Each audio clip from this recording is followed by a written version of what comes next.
나이 60이 넘으니 문상 가는 일이 부쩍 많아졌습니다.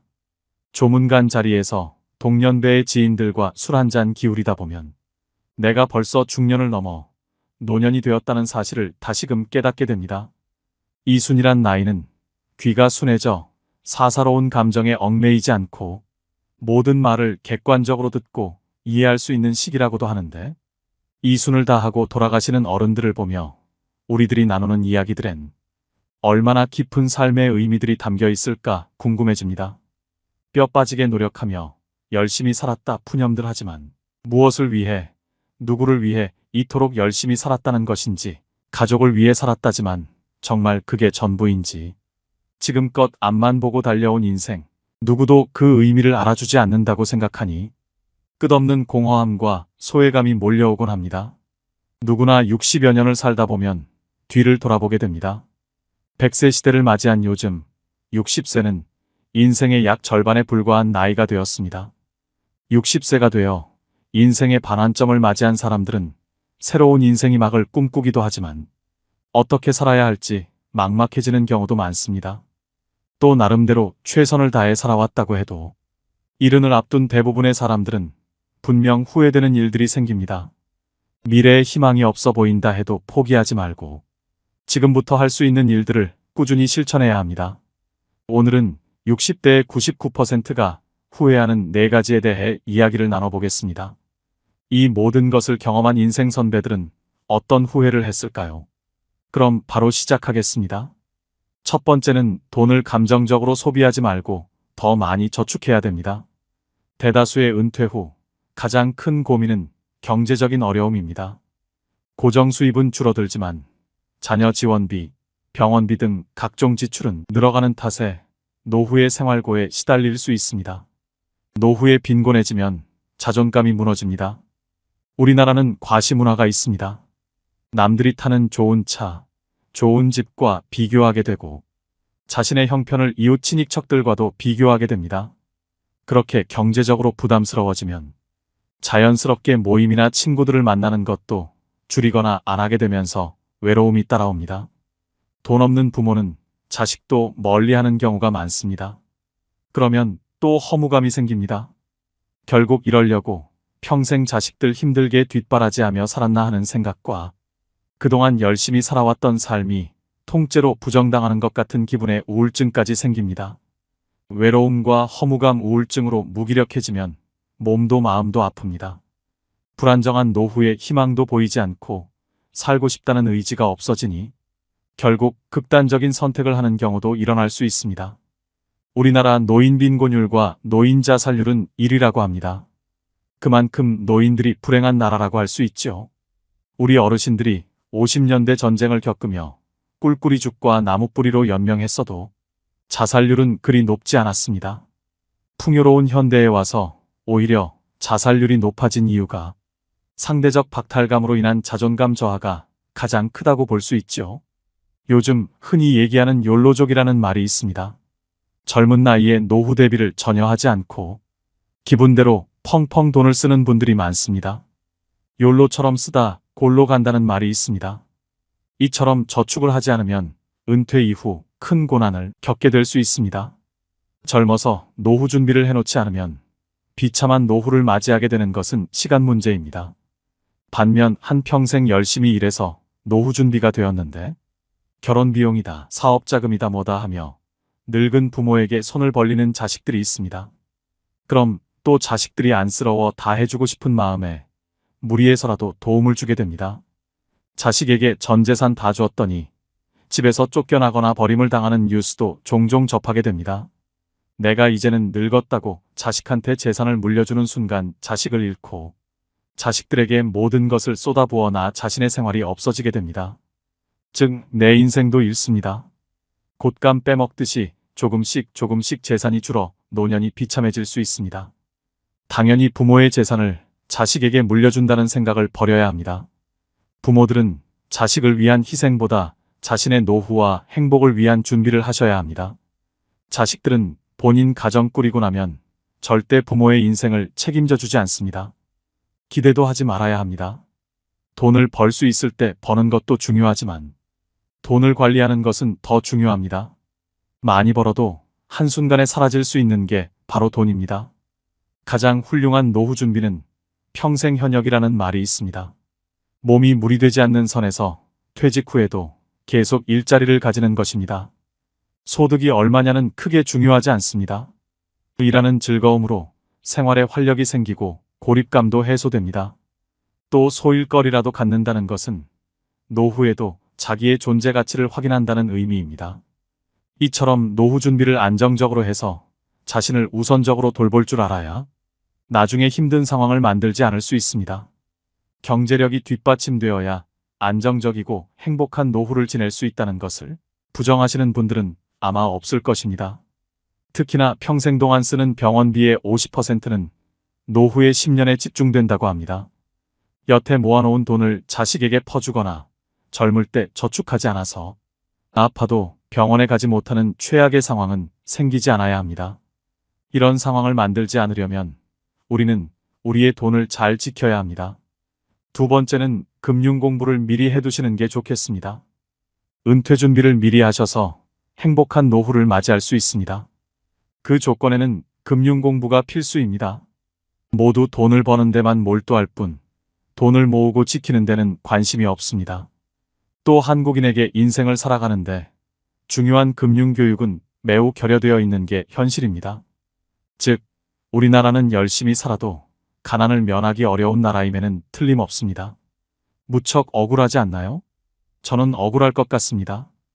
분명히 자신의 삶을 돌아보면 일만 한 것 같은데 그 결과가 노후 빈곤이라니요? 그런데 우리가 노후 빈곤 문제를 논하면서 놓치고 있는 중요한 것이 하나 있는데 국민들이 대체로 지독한 금융 문맹이라는 점입니다. 문자 문맹은 생활이 불편한 일이지만 금융 문맹은 생존이 달린 문제입니다. 우리나라에선 열심히 일하는 것에 대해서는 모두가 미덕으로 칭찬하지만 본격적으로 자산을 불리는 일에 대해서는 심지어 색안경까지 끼고 보는 것이 엄연한 현실입니다.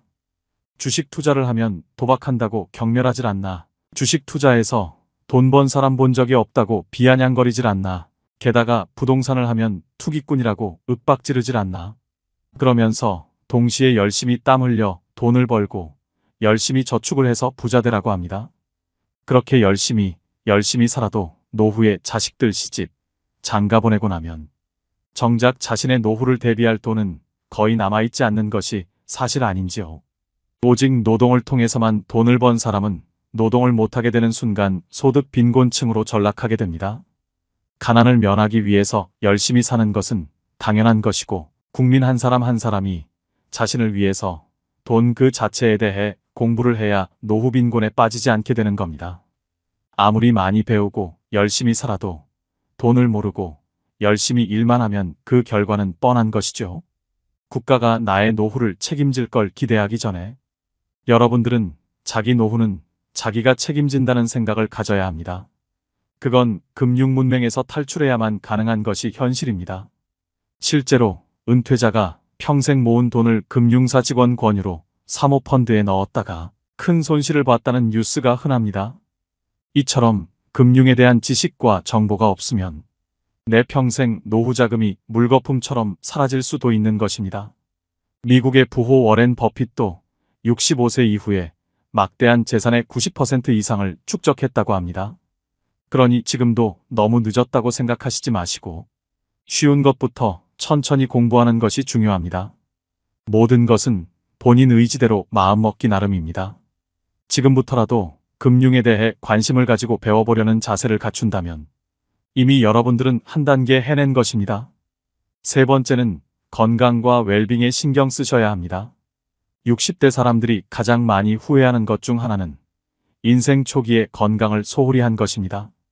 앞으로 인간의 평균은 점차 수직적으로 늘어날 전망입니다. 그러나 건강 관리를 잘못하여 오랫동안 침대에만 누워 지내다 죽음을 맞이한다면 장수는 아무런 의미가 없는 것 같습니다. 노후의 건강 관리 어떻게 해야 할까요? 노인 A씨와 B씨가 있었습니다. A씨는 100세까지 살았지만 75세의 나이에 찾아온 질병으로 무려 25년을 병원과 집만 오가며 거의 침대에 누워 지내야 했습니다. 반면 B씨는 87세까지 살았지만 죽기 얼마 전까지 텃밭에 나가 취미 삼아 기르던 상추와 고추를 손질하고 부인, 친구들과 단풍 구경을 가는 등 건강하게 활동하며 살았습니다. 과연 누구의 삶이 더 행복하고 이상적인 노후라고 할 수 있을까요? 사람은 누구나 오래 살기를 꿈꿉니다. 하지만 오래 산다고 다 행복할까요? 몸이 불편해 5년, 10년씩을 침대에 누워서 보내야 한다면, 또 노후에 소일거리를 찾지 못해 집에서 온종일 텔레비전이나 보며 지낸다면 그것이 행복하다고 할 수 있는 것일까요? 긍정적인 장수는 본인도 행복하고 가족 구성원들도 즐겁지만, 부정적인 장수는 본인도 고통스럽고 가족도 힘들게 합니다. 중요한 것은 얼마나 오래 사느냐가 아니라 얼마나 건강하게 사느냐입니다. 기계도 오래되면 녹이 슬고 마모되어 예전만 한 성능을 발휘하지 못합니다. 그러다가 점점 망가지는 곳이 늘어나면서 결국 더 이상 고칠 수 없는 고장난 기계가 되고 맙니다. 사람의 몸도 마찬가지입니다. 기계에 녹이 슬듯이 나이가 들수록 혈관에 혈전이 생기고 장기의 기능이 점점 약해지는 등 건강에 적신호가 켜집니다. 그러나 이런 노화를 당연한 것으로 여겨서는 안 됩니다. 노화 자체는 우리 힘으로 막을 수 없지만 노력을 통해 노화의 속도를 늦추는 것은 가능합니다. 노화의 시계가 느리게 갈수록 우리 몸은 건강하고 노후도 행복해집니다. 노후의 건강을 지키기 위해 다음 사항을 유념하시길 바랍니다. 뼈와 근육의 건강을 챙겨야 합니다. 80세가 되면 30세에 비해 근육의 30에서 40%가 감소합니다. 특히 하지의 근육 감소가 현상이 심해집니다. 뼈의 단단함을 나타내는 골밀도는 20대의 최고조에 달해 그 이후 매년 0.5% 정도 감소합니다. 특히 여성은 폐경기 이후 골밀도가 315년 동안 매년 23%씩 감소합니다. 젊어서부터 꾸준한 근육 운동과 영양 섭취, 관절 관리 등을 통해 뼈를 튼튼히 하는 것이 좋습니다. 또 뇌의 건강을 챙겨야 합니다. 기억력, 인지력, 학습 능력 등의 감퇴는 자연적인 노화 현상입니다. 혈관성이 아닌 알츠하이머성 치매는 사실상 예방이 불가능하다고 합니다. 그러나 꾸준한 지적 활동인 독서와 바둑 등 손을 많이 움직이는 동작과 피아노 치기, 뜨개질, 젓가락질 등 오감을 자극하는 활동과 적절한 운동과 휴식 등은 뇌 기능 유지에 도움이 됩니다.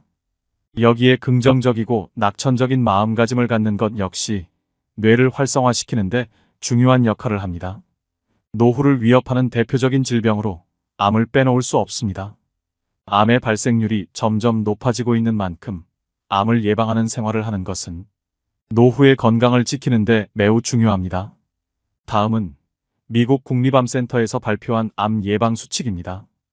이를 잘 지켜 암도 예방하고 건강도 노후도 지키시길 바랍니다. 균형 잡힌 영양을 섭취해야 합니다. 균형 잡힌 식단을 유지하는 것은 전반적인 건강과 웰빙에 있어 중요합니다. 균형 잡힌 식단은 몸이 제대로 작동하는 데 필요한 모든 영양소를 포함하며 에너지를 제공하고 일상 활동을 수월하게 수행할 수 있는 능력을 제공합니다. 다양한 영양소를 섭취하되 식사량을 적절하게 조절하여 과식을 피하도록 해야 됩니다. 나이가 들수록 소화기관이 약해지기 때문에 체중을 적절하게 관리하는 것도 매우 중요합니다. 이러한 식사 계획은 체중 감소와 건강한 노후 생활을 위한 좋은 시작점이 될 것입니다. 담배를 피우지 말아야 합니다. 흡연은 모든 암의 주요 원인입니다. 흡연한 사람은 그렇지 않은 사람에 비해 폐암의 발병률은 20배, 후두암은 10배, 구강암은 4배, 식도암은 3배가 높습니다. 순한 담배라고 덜 해로운 것이 아니며 담배를 피우면 스트레스가 풀어지고 살이 빠진다는 근거는 없습니다. 백해 무익한 담배, 반드시 금연해야 됩니다. 음식을 짜지 않게 먹고 탄 음식을 먹지 않아야 합니다. 짠 음식은 위 점막을 손상시키고 위염을 유발하여 위암의 발생률을 증가시킵니다. 짠 국물은 적게 먹는 것이 좋으며 간장, 된장 등 추가로 먹는 양념도 줄이는 것이 좋습니다. 나트륨의 배출을 위해 칼륨이 많은 채소와 과일을 많이 드시는 것이 좋습니다. 탄 음식에는 유전자 변형을 일으키는 발암물질이 있으므로 숯불이나 바비큐 형태로의 조리는 줄여야 합니다.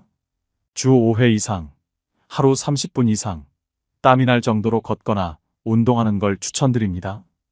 규칙적으로 개인의 연령과 건강 상태에 맞게 운동하는 것이 좋습니다.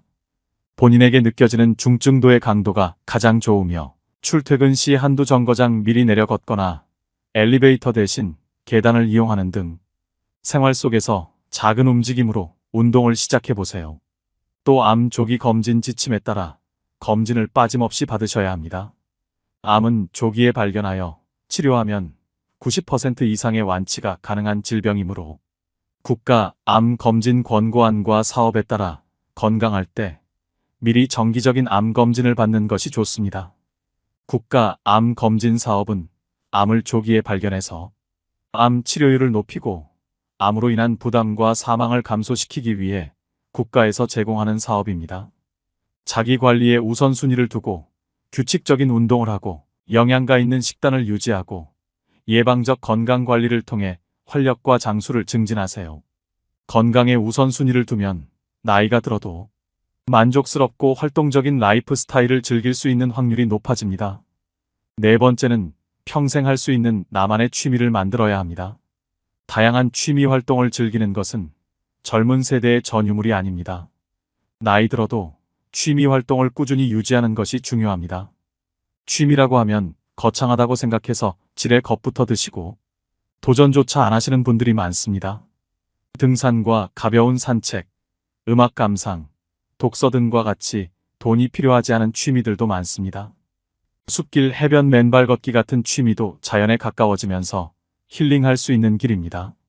소박하게 핀 꽃 한 송이, 파란 하늘 그리고 살랑거리는 바람에도 행복한 감정을 느끼며 이름 모를 들풀 하나에도 의미를 부여하며 나 자신의 삶에도 의미를 부여할 수 있습니다. 한 연구에 따르면 60세 이상 사람들 중 취미가 있는 사람은 우울증 증상이 적고 행복감, 건강하다는 느낌, 삶의 만족도가 높다고 합니다.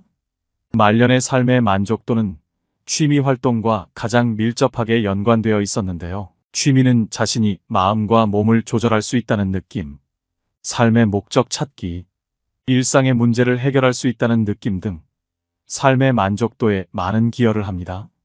또 다양한 취미 활동은 치매 예방에도 매우 도움이 됩니다. 치매에 좋은 활동은 두뇌 회전을 많이 시킬 수 있는 놀이나 독서입니다.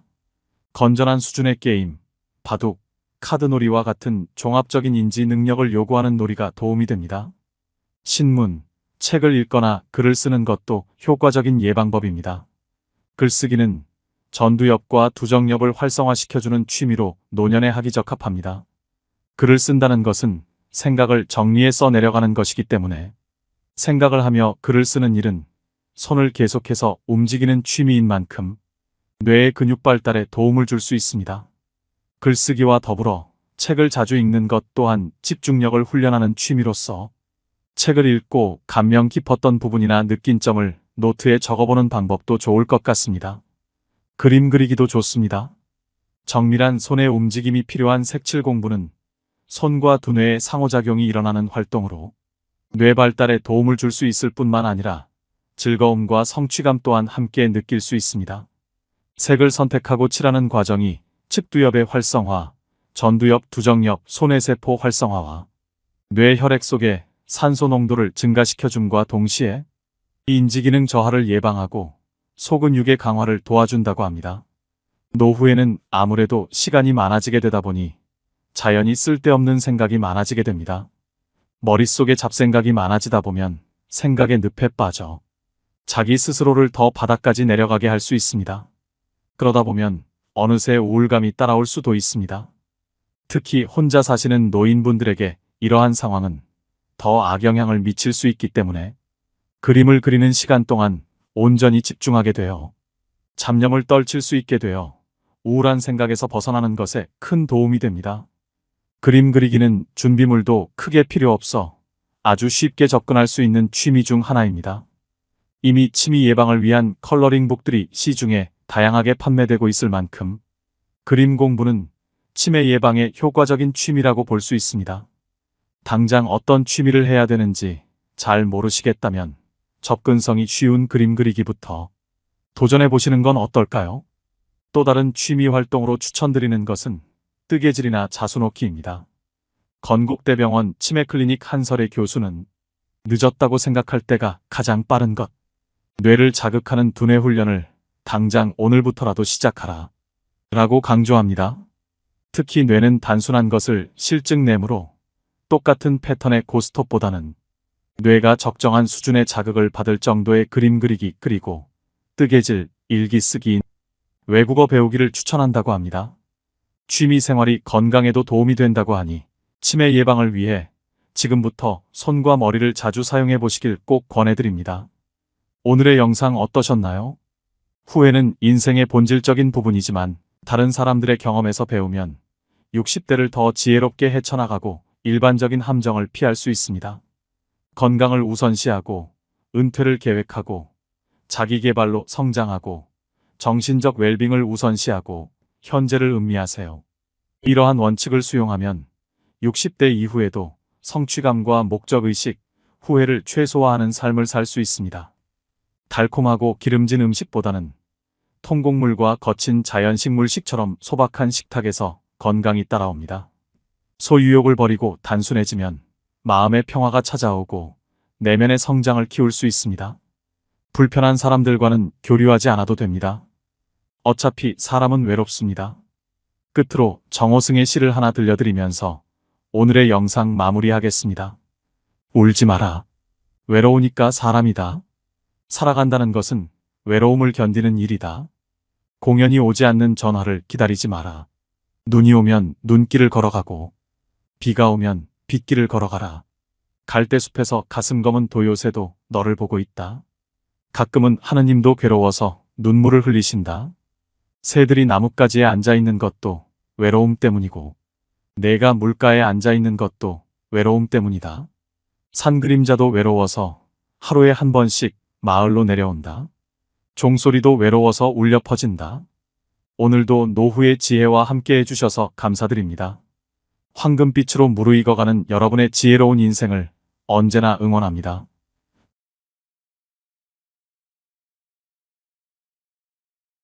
사람들은 살면서 가장 힘든 게 인간관계라고 말합니다. 어떤 분들은 허무하다고 합니다. 20여 년간 그렇게 친구들 경조사를 챙기고 부르면 나갔건만 나 어려울 땐 코빼기도 보이지 않는 친구로 인해 배신감을 느끼는 사람, 직장을 잃거나 사업이 망해서 외면하는 친구 때문에 차가운 현실을 실감한 사람도 있습니다. 하지만 끊고 싶어도 그동안 쌓인 정 때문에, 추억 때문에 끊기도 쉽지 않습니다. 그런데 어떤 사람들은 이미 이런 고민에서 벗어난 것 같습니다. 혼자 사는 것이 오히려 편하고 즐겁다고 말씀하시는 분들이 많습니다. 사람으로 인한 실망과 갈등이 적으니 스트레스도 적습니다. 인간관계에 집착하지 않자 더 만족스러운 인간관계가 되었습니다. 여러분은 같이 있으면 괴롭고 혼자 있으면 외롭다면 무엇을 선택하시겠습니까? 외로움을 택하신다고 말씀하시는 분이 많습니다. 하지만 같이 있어도 외로운 경우가 적지 않습니다. 어떻게 하면 외로움을 이겨낼 수 있을까요? 젊어서 외로움도 걱정되지만 나이 들수록 외로움은 두려움으로 다가옵니다. 지금은 돈이라도 벌고 힘이라도 있지만 늙어서 힘도 없는데 거기다 혼자라면 어떨까요? 오늘은 나이 들수록 혼자만의 시간이 필요한 이유 4가지에 관해 말씀드릴까 합니다.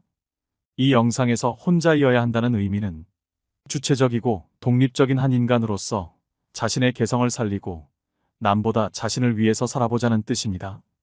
친구들과 단절하고 배우자와 헤어지고 공동체에서 고립된 채 살자는 뜻이 아님을 말씀드립니다. 우리는 더불어 함께 살아야 행복한 존재들입니다. 공동체 속에서 함께 생활하고 서로 돕고 서로 의지하고 살아야 합니다. 그런 속에서 삶의 균형을 이룰 수 있게 혼자만의 시간도 필요합니다. 노후를 위해 무조건 챙겨야 하는 4가지, 바로 시작하겠습니다. 첫 번째입니다. 진짜 중요한 것은 고립되지 않는 것입니다. 요즘 들어 고독사라는 말을 흔치 않게 듣습니다. 늘어나는 1인 가구의 고독사로 인해 사후 처리를 하는 특수 청소업체도 생겼습니다. 유품 정리사라는 직업도 등장했습니다. 60대 이상의 나홀로 가구가 전체 인구의 41%라고 합니다. 하지만 나이 들어서 가장 불행한 사람은 혼자 사는 사람이 아니라 마음이 맞지도 않는 사람과 어쩔 수 없이 같이 사는 사람임에 분명합니다. 나이 들어서는 뭐니 해도 부부가 함께 사는 것이 좋다지만 그것은 부부 사이의 친밀감이 여전할 때 해당되는 얘기입니다. 나이 들어 혼자 사는 사람들을 걱정하는 말들도 있습니다. 하지만 예전과 같이 안 됐다, 불쌍하다, 외롭겠다, 박복하다 생각하기보다는 자유롭겠다, 편해 보인다 하는 생각으로 시선이 옮겨가고 있습니다. 여기서 중요한 것은 고독은 고립이고 동거는 안심이라는 함정에 빠지지 말아야 합니다.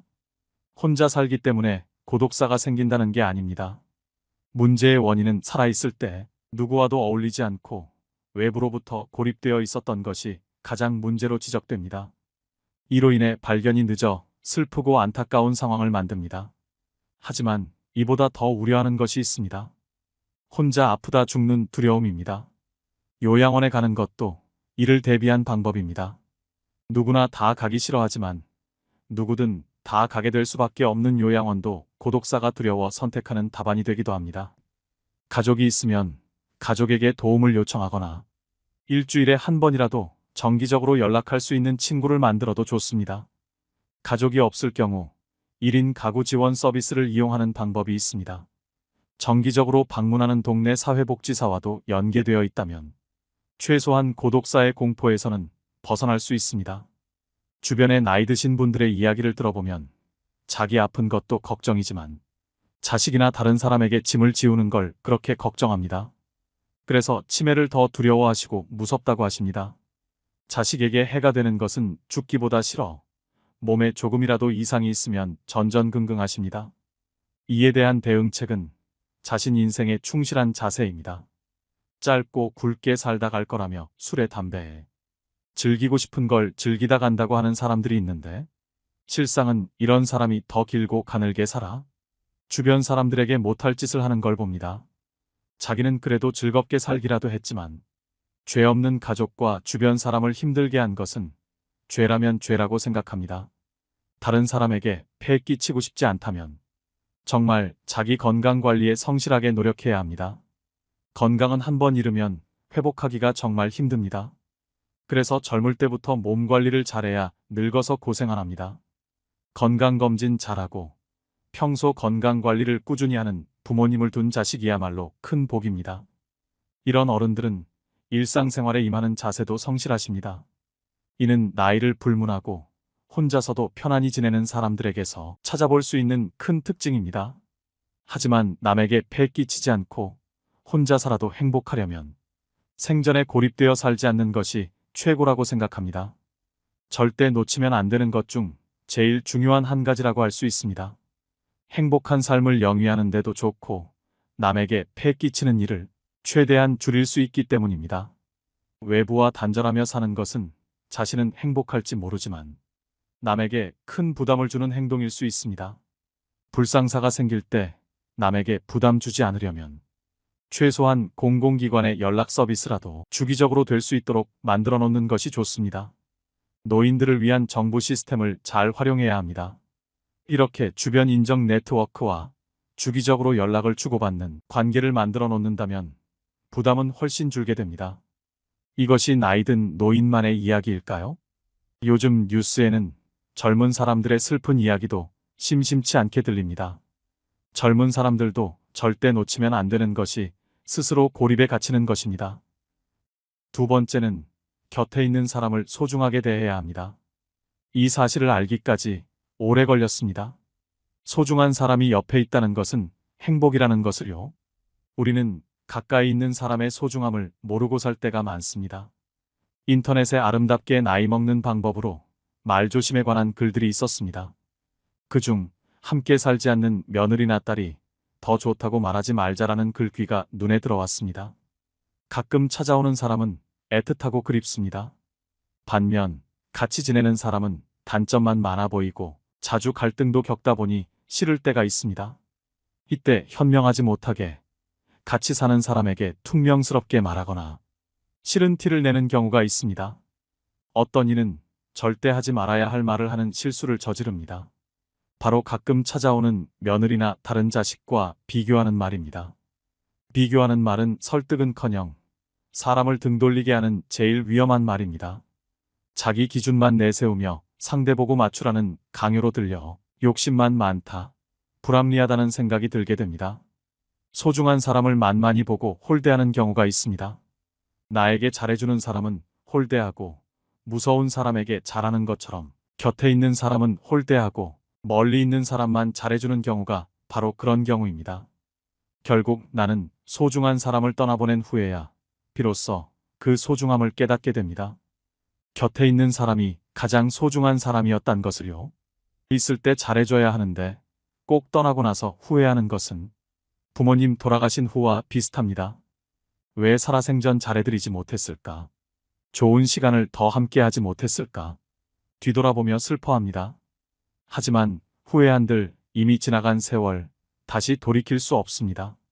배우자를 비롯해 곁에 있을 때만이라도 곁에 있는 사람의 소중함을 떠올리며 잘하는 것이 좋습니다.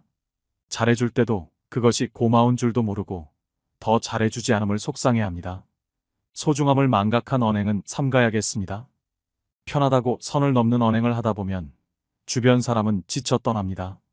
개인적으로 곁에 있는 사람의 범위를 확대했으면 하는 바람입니다.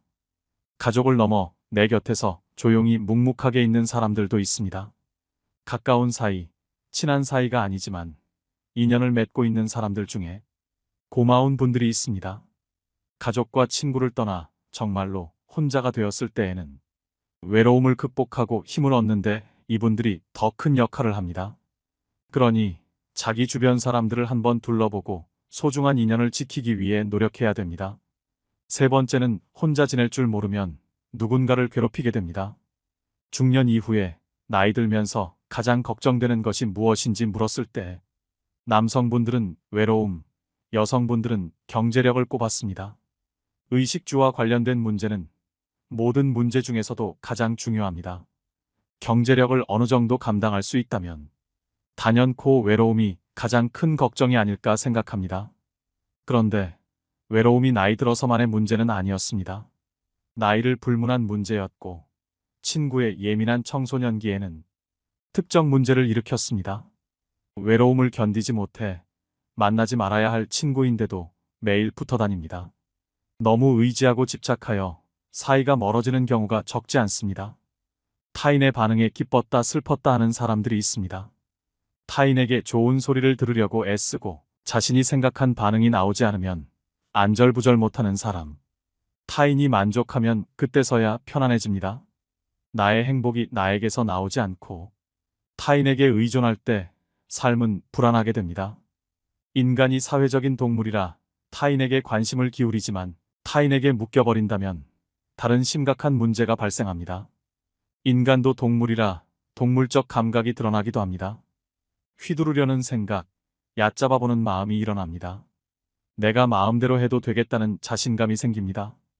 이를 이성적으로 조절하는 사람이 아니라면 자기 생각을 그대로 실행하게 됩니다. 그러나 혼자 잘 사는 사람들은 나의 행복을 남에게 의존하지 않습니다. 남의 감정에 일희일비하지 않고 자기 생각과 다른 반응이 나오면 그럴 수 있다라는 식으로 가볍게 생각하고 넘깁니다. 내가 그 사람 감정까지 책임질 수 없기 때문입니다. 이것은 상대 감정을 존중하는 것입니다. 혼자서도 잘 지낸다는 것은 남에게 의지할 필요가 없을 정도로 스스로에 대한 멘탈이 아주 강하다는 증거입니다. 멘탈이 건강한 사람은 당연히 인간관계도 마찬가지로 건강하기 때문입니다. 반면 혼자서도 잘 지내지 못하는 사람들은 타인에게 지나치게 의존하면서 인간관계에 다양한 문제를 일으키는 경우가 많습니다. 사람과 인간관계가 힘들다고 말하지만 사실 외로움이 힘든 인간관계를 자초하는 경우가 적지 않습니다. 외로움을 피하려고 할수록 더 휘둘리고 약해지기 쉽습니다. 여기에 딱 맞는 말들이 떠오릅니다. 외로움을 견디지 못하고 관계에 휘둘리는 사람은 평생 다른 사람의 기준에 끌려다닐 뿐이다. 책 혼자 있는 시간의 힘의 저자인 사이토 다카시 교수의 말입니다. 인간의 불행은 고독할 줄 모르는 데서 온다. 영국 최고의 지성으로 불리는 세계적인 정신분석학자 앤서니 스톤은 자신의 저서인 책 고독의 위로에서 이렇게 말합니다. 사람들은 혼자 있는 것이 외롭다고 생각하지만 나는 그것이 사실이라고 생각하지 않는다. 잘못된 사람들에게 둘러싸여 있다는 것은 세상에서 가장 외로운 일이다. 킴 컬버트스는 이렇게 말합니다.